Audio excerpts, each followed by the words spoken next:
Mental health professionals, what shattered everything you ever believed about mental health? I used to work in the most violent wing of the worst psych ward in the state. And one Saturday morning, my coworker decided to bring her 10-year-old daughter Poppy in with her after her babysitter canceled. Poppy was set up with homework and snacks while we started morning rounds. Everything was fine until my coworker, we'll call her Becca, decided to show Poppy the observation wing, the safe area where families could watch patients through reinforced glass. When they walked over to the wing, Poppy immediately pointed to a boy behind the glass named Alan. Alan was 11 and our most violent patient. 2 weeks ago, he'd bitten through a nurse's forearm down to the bone. Last month, he fractured an orderly's skull with a food tray. The kid nearly killed his foster father. But when he saw Poppy through that glass, he went completely still. He pressed both palms against the glass and just stared at her. Poppy walked up and placed her small hands exactly where his were on the other side. "Mom, can I talk to him?" Becca ripped her away so fast Poppy stumbled. She dragged her daughter back to the break room while Alan started slamming his fists so hard the glass shook. 20 minutes later, the morning recreation started. This meant room doors were now opened, and even the most dangerous patients we had were all free to walk around the common areas for the next hour. That's when Becca came running down the hall with tears streaming. "Where's Poppy?" she screamed. My stomach dropped as I realized Poppy was missing. To make things even worse, the keycard in Becca's pocket was gone. In all likelihood, Poppy had taken it, and was currently stumbling around the building with unsupervised access to every killer and psychopath we had. One wrong move, and she could be dead. I remember sprinting toward the children's wing while Becca went to check the medical stations. Every second felt like an hour. I kept picturing what some of our patients did before they got here. The way some of them went after girls Poppy's age. That's when Becca radioed me. I heard her hyperventilating and begging me to come to the activities room. I sprinted over so fast my blood vessels burst, and when I finally got there, my hands started shaking. Alan and Poppy were sitting cross-legged on the floor facing each other. He was folding paper into shapes while she watched, doing origami, which he'd never shown to anyone before. They were talking so quietly I couldn't make out the words. Becca and I locked eyes, going pale. We both knew what Alan could do, how fast he could snap. He'd paralyzed his little sister. One triggered memory, and Poppy would be dead before we reached her. I took one step towards them, and Alan's body went rigid. The paper crumpled in his fist, and his jaw clenched. That familiar pre-violence tension filled his shoulders. I instinctively stepped back, and that's when it happened. Poppy put her hand on his arm. Becca let out a terrified squeal immediately. Her motherly instinct took over, and she took a large step forward. But instead of getting violent upon touch like usual, Alan just looked down at Poppy's hand on his arm. His whole body slowly unwound, and you could feel his anger subside. Still, Becca continued creeping forward until she was close enough to tell Poppy they had to go. Poppy seemed reluctant, but eventually stood up. "Can I come see you tomorrow?" she asked Alan. He actually nodded, just once, then watched them leave with this expression I had never seen on his face. Like someone had shown him proof kindness existed, then immediately taken it away. That night, Alan spoke for the first time since arriving. "Where's Poppy?" The next morning, Becca brought her back. I made the decision to cover for them while Poppy and Alan sat together behind safety glass. They did it again the next day. Over 3 weeks, I watched the impossible happen. Alan started eating without being forced. He took medication without restraints. He apologized to the woman he bit. His psychiatrist said it was unprecedented. Alan was a clinical psychopath in every sense of the word, but Poppy's presence was somehow healing his brain. Sadly, 4 weeks in, the hospital administrator Jeffrey found out what was going on. He stormed in, threatening to fire us both immediately. Lawsuits, liability, screaming that his career would be destroyed if that girl got hurt. He gave Becca an ultimatum: stop bringing Poppy or get blacklisted. But Becca didn't choose either. She used all her savings to hire the best lawyer around, who found precedent for therapeutic intervention. Long story short, they proved that under medical supervision, Poppy's visits should be allowed to continue. However, 2 days before the court-ordered visits were supposed to start, Becca brought Poppy in early to tell Alan the good news. But his room was empty. The night nurse told us he'd been transferred during the overnight shift. Apparently, Jeffrey claimed an incident requiring immediate relocation to maximum security occurred. The paperwork was already sealed.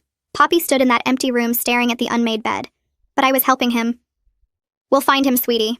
Becca's hand was shaking as she held Poppy close. I stood there staring at the empty bed while my brain went into overdrive. The transfer paperwork was sealed, but there had to be a trail somewhere. Every transport needs documentation. Every facility change requires signatures.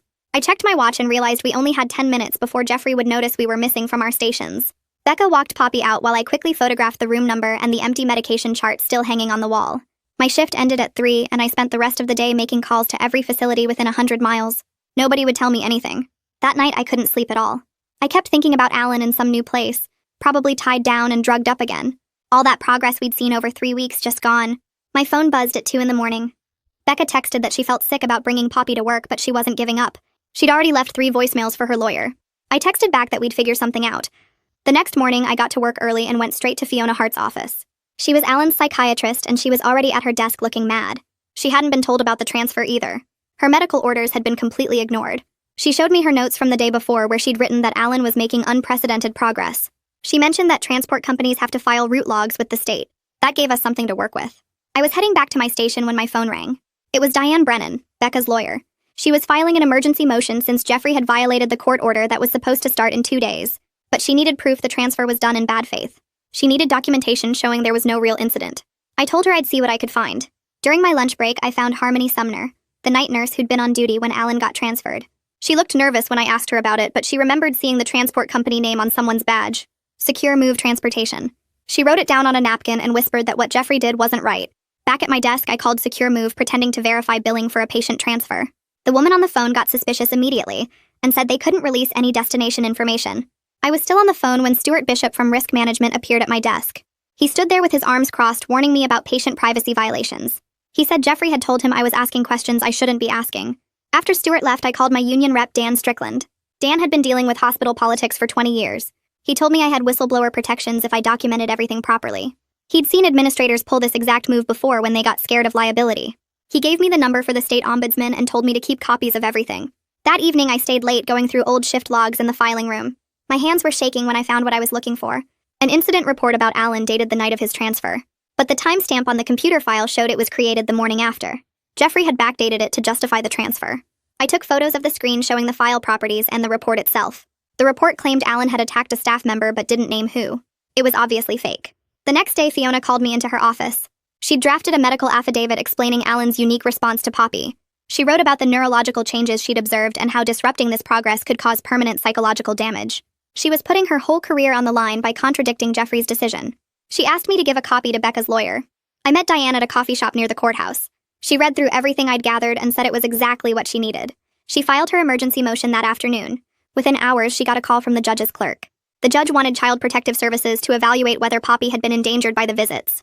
This could go really bad if CPS decided Becca had put Poppy at risk. Diane said we needed to prepare for the worst-case scenario where Becca could lose custody. My stomach turned thinking about Poppy being taken away when all she'd done was help a scared kid. But Diane had dealt with CPS before, and she knew how to frame this properly. She said we needed to focus on the supervised nature of the visits and the medical benefits that Fiona had documented. The whole thing was turning into a massive fight, and we still didn't even know where Alan was. 2 days later, a woman from Child Protective Services showed up at the hospital carrying a thick folder and a recording device. Her name was Yoon, and she had been doing this job for 15 years. She sat down with Becca in the conference room and started asking about every single safety measure we had taken during Poppy's visits with Alan. Becca showed her the visitor logs and explained how we always kept the safety glass between them. Yoon wrote everything down in her notebook and asked to see the actual observation room where the visits happened. She measured the distance between the chairs and took photos of the reinforced glass thickness. Then she asked if she could meet Poppy herself to understand the situation better. Becca called Poppy out of school early and brought her to Yoon's office downtown. Poppy walked in carrying a small cardboard box that she placed carefully on Yoon's desk. She opened it and pulled out 7 paper animals that Alan had taught her to make during their visits. There was a crane with wings that moved when you pulled its tail, a frog that could actually hop if you pressed its back legs, a butterfly with patterns drawn in pencil on each wing. Poppy explained that Alan had shown her special ways to fold the paper that nobody else knew. She demonstrated the technique for making a swan where you had to fold one corner exactly 17 times to get the neck right. Yoon watched Poppy's hands move with the same careful precision Alan must have used. She asked Poppy to teach her how to make the crane, and Poppy guided her through each step. Later that afternoon, Yoon went back to her office and started reviewing every case file she could find about Alan. She pulled records from 3 different counties and 4 different facilities. The pattern jumped out at her immediately. Every single time Alan was scheduled for a family visit or court hearing, he got transferred within 48 hours. It happened 6 times over 2 years. Someone had been keeping this kid isolated on purpose.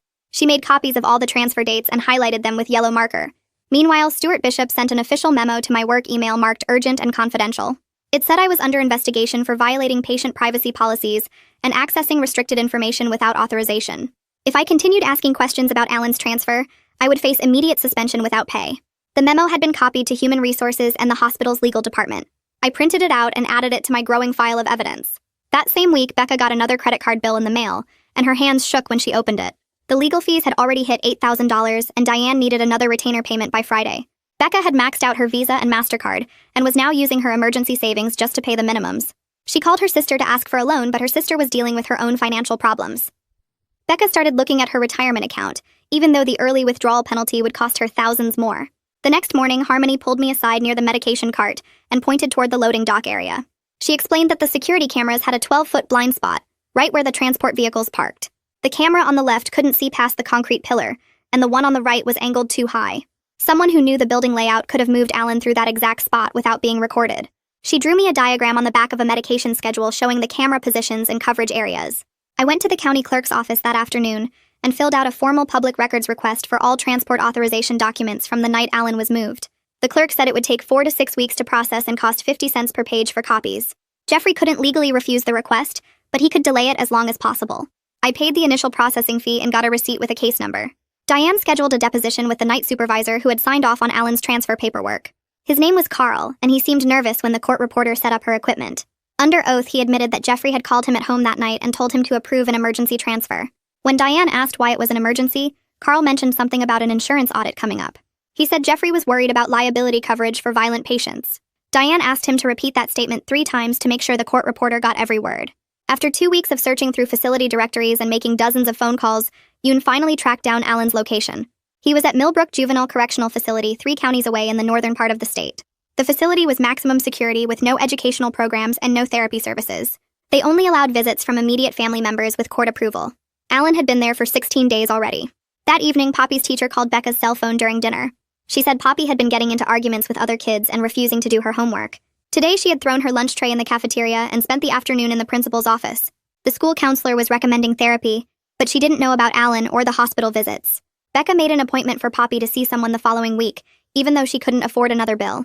Fiona called me that same afternoon saying she'd reached out to the medical director at Millbrook about Alan's case. She'd sent over 3 weeks of detailed documentation showing his progress with Poppy, including charts of his medication compliance, and the complete absence of violent incidents during their visits.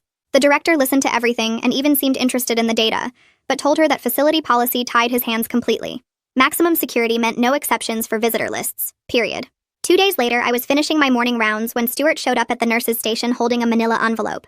His face looked uncomfortable as he handed me the paperwork, and I saw something that almost looked like regret in his eyes. Jeffrey was putting me on administrative leave, claiming I'd been neglecting my regular duties while focusing too much on Alan's case. The leave was effective immediately, and security would escort me out within the hour. I packed my locker while the security guard waited, my hands shaking with anger at how calculated this all was. Being on leave meant I couldn't access the hospital computer systems anymore, couldn't look up patient records or transfer documents, but it also meant I was free from their non-disclosure agreements and could file complaints without fear of violating employee policies. I drove straight home and spent the entire day writing a detailed report about everything that had happened. Every secret visit, every improvement Alan showed, every lie Jeffrey told about the emergency transfer. I documented dates, times, witnesses, and attached copies of every piece of evidence I'd collected. The state ombudsman's office accepted my complaint the next morning and assigned an investigator named Rachel, who seemed genuinely interested in the case. Within 3 days, they'd opened an official inquiry and started requesting specific documentation about Alan's transfers and all incident reports from the past 6 months. Government investigators had power that we didn't, including subpoena authority and the ability to demand sealed records. Rachel told me they'd already found discrepancies in the transfer paperwork that warranted deeper investigation. Meanwhile, Becca had started working with Poppy's new therapist on something unexpected. The therapist had brought in a reactive shelter dog as part of their session, a German Shepherd mix that barked and lunged at everyone who came near. But when Poppy sat down on the floor and started talking to the dog in the same quiet voice she'd used with Alan, the animal went completely still. She didn't try to touch him, just sat there folding paper while talking softly about nothing in particular. Within 20 minutes, the dog was lying down next to her, calm for the first time since arriving at the shelter. The therapist recorded the whole thing on her phone, saying she'd never seen anything like it. Poppy had some kind of natural gift for reaching damaged creatures that nobody else could help. This video became powerful evidence that what happened with Alan wasn't a fluke, but a genuine therapeutic ability. Diane called me that evening with good news for once. She'd managed to secure a temporary restraining order preventing any further transfers of Alan without court notice and approval. The judge had been disturbed by the pattern of moving Alan right before scheduled visits or hearings, calling it suspicious at best and potentially illegal at worst. It was a small victory, but at least Alan couldn't be shipped off to another facility in the middle of the night again. Yoon had been working her own angles through CPS channels, and finally got permission to interview Alan at Millbrook as part of her ongoing investigation. She drove the 3 hours north and spent 40 minutes with him in a supervised visitation room. When she came back, she called me immediately with tears in her voice. Alan had whispered one word to her, just tomorrow, and spent the entire visit folding a paper crane with the single sheet of paper she'd brought. He still remembered everything, still had hope that Poppy would come back. The crane was perfect, every fold precise despite his hands shaking the whole time. Yoon said his eyes never left the door, like he was waiting for Poppy to walk through at any moment. The behavioral specialist at Millbrook pulled Alan's compliance data and sent it to Diane as part of the legal discovery process. The numbers were undeniable proof of what we'd been saying all along. During the 3 weeks of Poppy's visits, Alan's medication compliance was at 100%, his meal completion averaged 90%, and he had 0 restraint incidents. After the visits stopped, his numbers crashed within 48 hours. Restraints went up to daily occurrences, meal refusal became constant, and medication had to be forced. The data showed a clear correlation that even Jeffrey couldn't argue with. Numbers don't lie, even when administrators do. Then Diane got something even better from an anonymous source inside the hospital. Someone had leaked a whole folder of internal emails between Jeffrey and Stuart from the weeks before Alan's transfer. In one message, Jeffrey had written, "PR disaster if that girl gets hurt, and my career won't survive another incident with media attention." Another email mentioned, "liability exposure beyond acceptable limits," and "need to eliminate this risk immediately." They'd never been worried about actual safety, just about how it would look if something went wrong. Their fear was always about image and lawsuits, not about what was best for Alan or Poppy. That same anonymous source sent me a package at home containing Stuart's personal meeting notes from his risk management sessions. Reading through them, I started to see a different picture than pure evil. Stuart had calculated probability matrices, consulted insurance actuaries, and genuinely believed there was a 70% chance of a catastrophic incident. His notes showed real fear, not just of lawsuits, but of being personally responsible if Poppy got hurt. He'd written, "Can't live with myself if she dies," in the margin of one page. These weren't monsters making evil choices. They were scared people making bad ones. But the damage to those kids were the same either way. Dan showed up at my apartment 2 days later with a stack of union paperwork and told me he was filing a grievance about my suspension. He'd been collecting similar cases for months, other employees who'd been punished for reporting problems at the hospital. The union lawyer said we had a strong case since I'd documented everything, and followed proper whistleblower channels before going to the state. Dan spent 3 hours taking my statement while I showed him all the photos I'd taken of the backdated reports. His face got darker with each piece of evidence. Meanwhile, Diane called Becca with news that the judge had scheduled an evidentiary hearing for 3 weeks out and wanted specific proposals for how supervised visits could work safely. The judge seemed interested in finding a middle ground that would protect both kids while allowing some kind of contact. Becca immediately called Fiona, who started working on a detailed protocol that night. Fiona stayed up until 4 a.m, creating a framework with specific time limits, no physical contact rules, and mandatory nursing oversight at all times. She framed it as a research opportunity that could help other violent kids who might respond to peer connections. Her proposal included weekly progress reports, video monitoring, and immediate termination if any concerning behaviors appeared. While Fiona worked on the protocol, Alan's new facility decided to test whether any peer connection would help, or if it was specific to Poppy. They brought in a 13-year-old girl from their volunteer program who'd been trained to work with difficult patients. The girl sat outside Alan's room for an hour trying to engage him through the door slot. Alan didn't move from his bed, didn't speak, didn't even look toward the door. The staff tried again the next day with a different teen, a boy this time who was closer to Alan's age. Same result, complete non-response. The facility director called Fiona directly to report that Alan only seemed to respond to Poppy specifically, which made their connection even more unusual from a clinical perspective.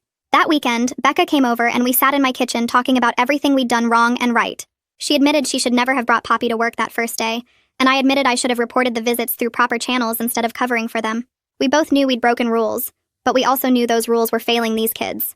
Becca's hands shook as she described watching Poppy sleep now, seeing her daughter toss and turn with nightmares about Alan being alone.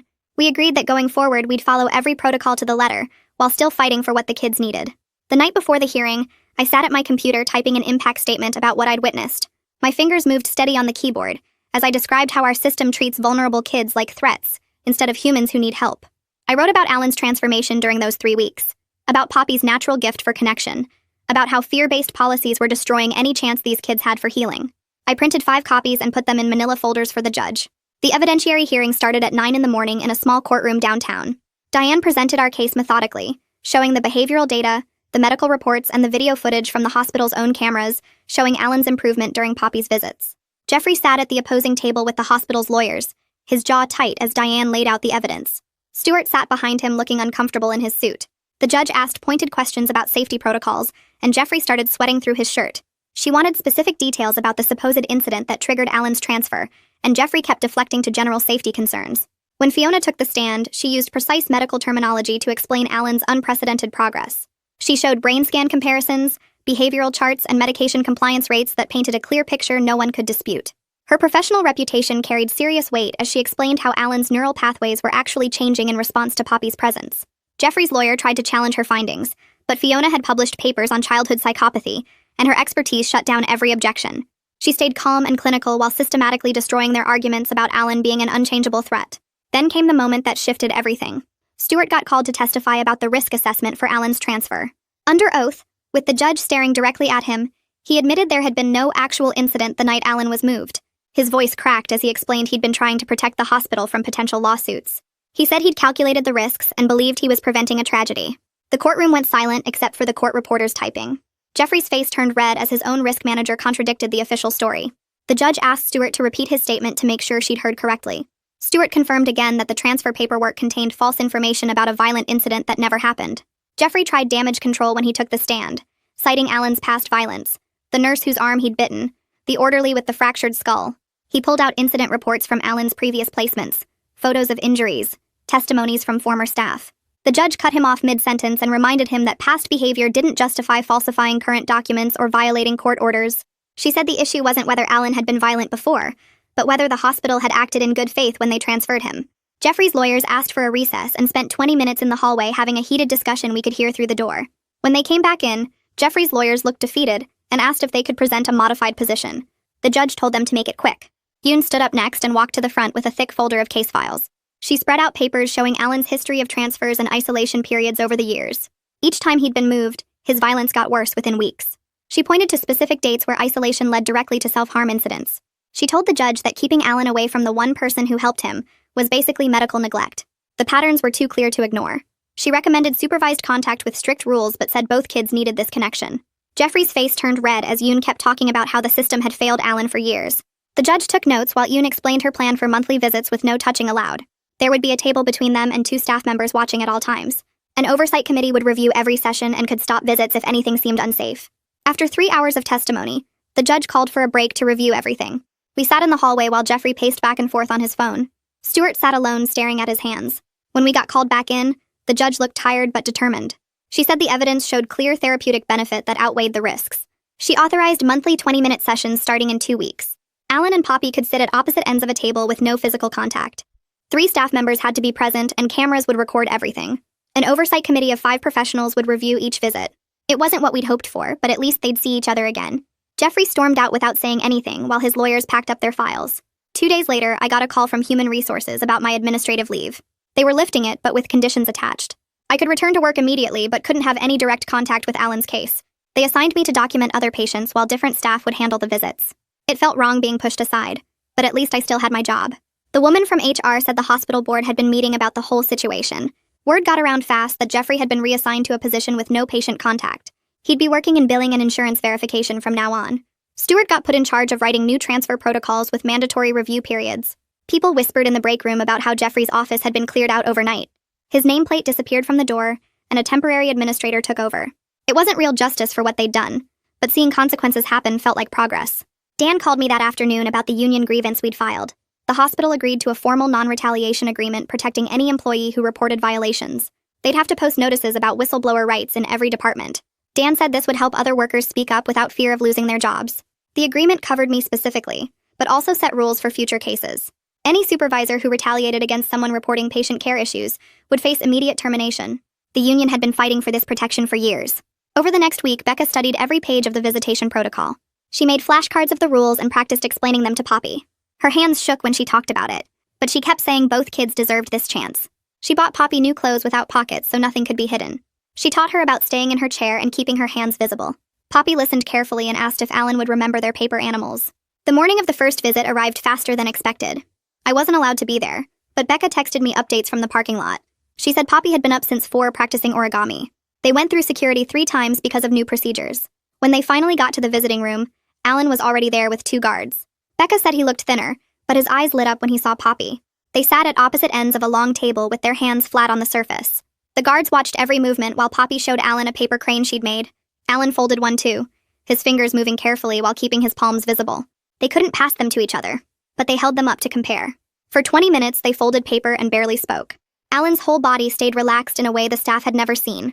When time ended, Poppy stood up slowly and waved goodbye. Alan nodded once and watched them leave without any aggressive behavior. That night, Becca called me crying, but they were happy tears. Poppy had slept through the whole night without waking up scared. No nightmares about Alan being gone or hurt. She'd been having bad dreams every night since he disappeared, but seeing him safe had fixed something. Becca kept saying both kids were going to be okay now. She could finally believe it. Fiona sent me an email about a paper she was writing on the case. She'd anonymized all the names and locations but documented the therapeutic breakthrough. Medical journals were already interested in publishing it. Other facilities started calling about implementing similar programs for their violent youth. She said Alan and Poppy might help change how the whole system worked. Yoon started coordinating services to help Poppy process everything she'd been through. She found an art therapist who specialized in trauma and resilience in children. The therapist met with Poppy twice that week and called Yoon amazed. She said Poppy had natural empathy skills that most adults never developed. The way Poppy understood Alan's pain without fear was incredibly rare. The new facility started tracking Alan's behavior patterns and noticed something amazing after they tried using the same calm approach Poppy had shown them. The staff called Fiona with weekly updates about how Alan would sit quietly during group sessions when they gave him paper to fold. His restraint incidents dropped from daily occurrences to maybe once or twice a week. The nurses there couldn't believe a kid who'd been in 4-point restraints every other day was now walking to meals without incident. They implemented every technique that had worked with Poppy and watched Alan transform week by week.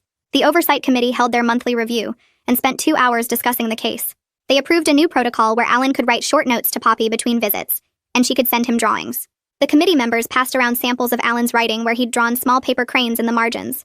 Poppy had started making colorful pictures of animals doing origami that the staff would tape to Alan's wall. Their connection stayed strong even when they couldn't see each other. Meanwhile, the state ombudsman's office contacted me about a position they had open. They'd heard about our case through the investigation and wanted someone who understood how the system failed kids. The job meant leaving the hospital but working to fix these problems at a bigger level. I spent 3 days thinking about it before accepting their offer. The salary was better, and the work felt more important than just managing one ward. Becca met with Diane to work out payment arrangements for all the legal bills that had piled up. The lawyer set up a monthly plan that Becca could actually afford without losing her apartment. The new non-retaliation policy meant her job was safe, and she even got approved for overtime shifts to help with expenses. She looked tired all the time, but kept saying it was worth it to see both kids doing better. Alan's therapist at the new facility sent reports that amazed everyone. During his daily sessions, Alan had started folding paper without anyone suggesting it. He'd make a crane or a frog and then look at the therapist and ask about tomorrow. The kid who never talked about the future was learning to expect good things might happen. His whole treatment team celebrated when he made his first unprompted positive statement about wanting to learn more shapes. 3 months passed with Alan following every rule at the facility. His good behavior reports stacked up, and the review board approved his transfer to a step-down unit closer to where Becca lived. The new place allowed bi-weekly visits for patients who showed consistent improvement. Alan packed his few belongings, including a shoebox full of Poppy's drawings. The transfer happened on a Tuesday morning without any incidents. Poppy's teacher called Becca one afternoon about something wonderful happening at the school. Poppy had started a club where kids made origami animals to send to patients at different hospitals. She taught the other students how to fold paper while telling them that small kind gestures could help people who were struggling. 23 kids signed up the first week. The principal loved the idea so much she gave them a classroom to meet in during lunch. Poppy made a poster that said, "Kindness starts with one small fold." My last day at the hospital came faster than expected. The staff threw a small party in the break room with grocery store cake and warm soda. People signed a card wishing me luck at my new job. Stuart showed up near the end when most people had left. He pulled me aside and thanked me for standing up to the administration. He told me he'd started seeing a therapist to deal with his anxiety about work. He said watching everything that happened made him realize his fear was hurting people. He shook my hand and walked away before I could respond. Diane called me that week with news about her practice. She'd taken on 3 more families dealing with similar institutional problems. Our case had set legal precedent that other lawyers were already using in their arguments. She said one family had been fighting for 2 years to get their son proper treatment, and our case gave them the ammunition they needed. She was doing all these cases for free because she believed in the work now. Yoon reached out with something unexpected about Alan's family situation. His biological sister, who he'd hurt years ago, had been following his progress through the case reports. She was 17 now and wanted to try reconnecting with her brother. She'd written Yoon a long letter about forgiveness and wanting to understand what happened to Alan. Yoon was working with both facilities to see if supervised contact might be possible. The sister lived 2 hours away but said she'd make the drive if Alan was willing to see her. Yoon thought this could be huge for Alan's recovery if handled carefully. She'd already talked to Alan's therapist about how to approach the topic without triggering his guilt. The possibility of family healing seemed real for the first time since Alan entered the system. Everything kept moving forward with each small victory building on the last. The hospital board voted to require trauma training for every single staff member after what happened with Alan. Fiona got picked to run the sessions since she'd seen firsthand how connection worked better than restraints. She used slides showing Alan's behavior charts before and after meeting Poppy, while nurses took notes and asked questions about de-escalation techniques.